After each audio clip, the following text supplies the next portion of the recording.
Introduction. The United States is now in the most serious recession since the 1930s. The most staid and sober magazines and newspapers are writing openly about the possibility of depression. Sectors of the economy have already entered the depression stage. More are threatening to follow.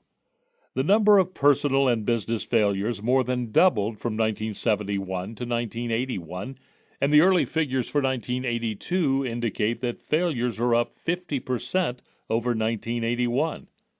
Interest rates remain near record highs. Unemployment has reached 9% and is moving upward. The only sign of improvement is a slower rate of increase, but still an increase, in the cost of living. Annualized increases in the Consumer Price Index are now down near the levels that prompted President Nixon to impose price and wage controls in 1971. How did the economy get into such poor condition? Can it be blamed on the Reagan administration's new policies, as some would like to do? Or is there a more fundamental reason for our present crisis? It is the conclusion of the signers of this report that there is a more fundamental reason. Our present crisis has not developed in the past year. It has been growing for at least a decade. When President Nixon imposed price and wage controls on August 15, 1971, he also, ironically enough, severed the last link between the dollar and gold. The process begun in 1913 with the formation of the Federal Reserve System, accelerated by President Franklin Roosevelt through a confiscation of privately owned gold and a devaluation of the dollar, nearly completed in the 1960s by the withdrawing of silver certificates from circulation, and the end of silver coinage was finally completed when the international convertibility of the dollar into gold was ended in 1971. The entire process is a catalog of broken promises and outright theft on the part of the federal government as it sought to substitute a managed, irredeemable paper money system for a gold standard. For the past 10 years, we have had a monetary system unique in our national history.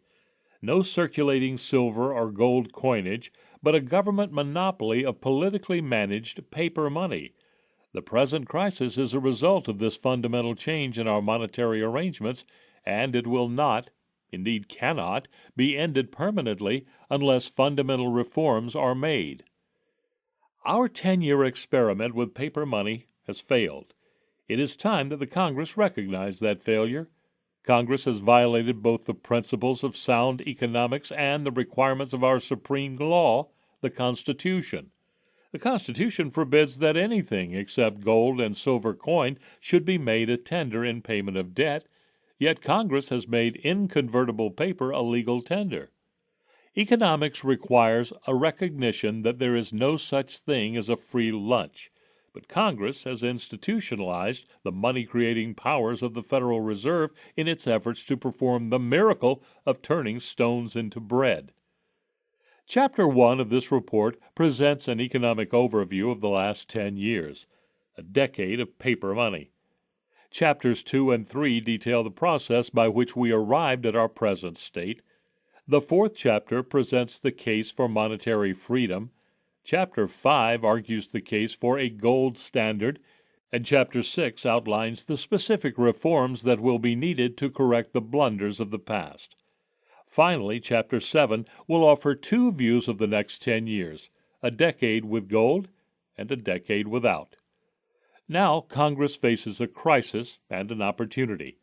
We hope the arguments presented here are persuasive and the Congress acts in a timely fashion to avert an economic calamity. For too long, the federal government has been playing with monopoly money, and we must move forward to a real money system, gold.